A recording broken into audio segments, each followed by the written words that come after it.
The Dancing Plague atau juga dipanggil sebagai wabak menari. Kedengaran aneh tetapi ianya benar-benar berlaku.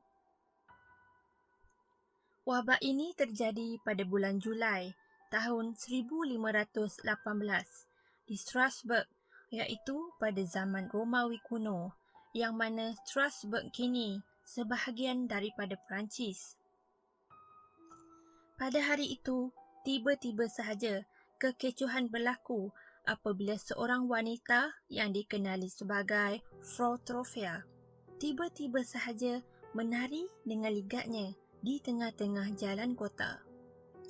Dia bergoyang, bergelek dan terus menari secara solo sehingga tidak beberapa lama kemudian berpuluh orang di kota itu turut juga menari bersamanya selama seminggu tanpa henti.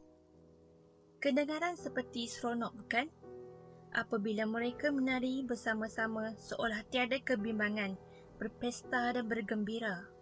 Namun sebenarnya, mereka terus menari dan bergoyang beramai-ramai dengan gerakan brutal sehingga mampu melukai satu sama lain. Pada bulan Ogos, wabak menari ini telah mencatatkan jumlah mangsa seramai 400 orang.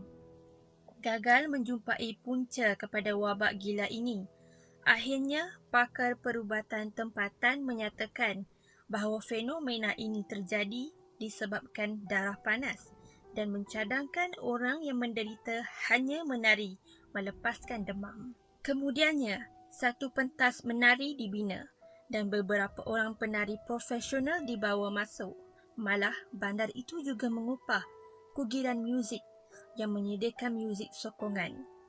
Walau bagaimanapun, semakin banyak penari mula pengsan, tidak sedarkan diri akibat keletihan dan ada juga yang maut akibat serangan strok dan serangan jantung.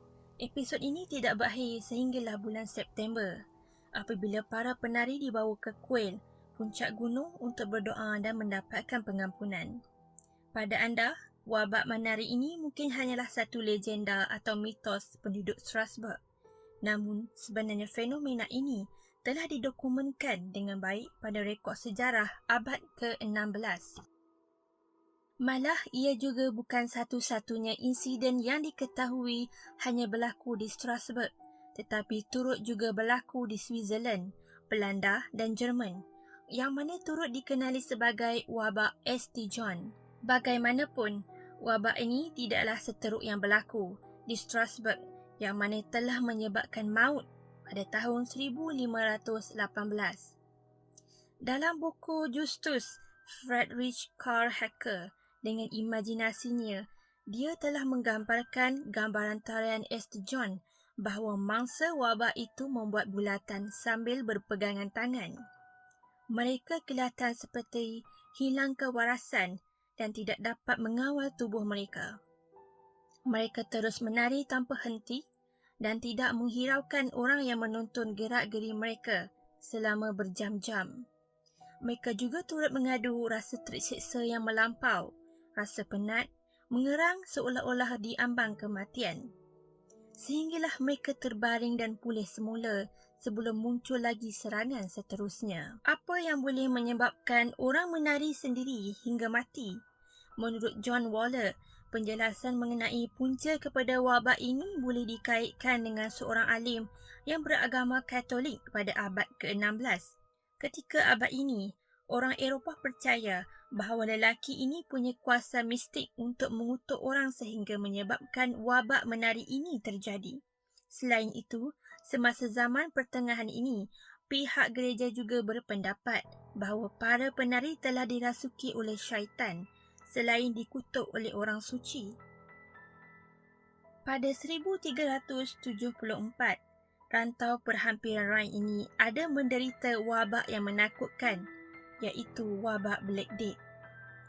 Waller berhujah bahawa para penari berada di bawah tekanan psikologi yang melampau dan mula berkhayal hingga menyebabkan mereka menari tanpa henti.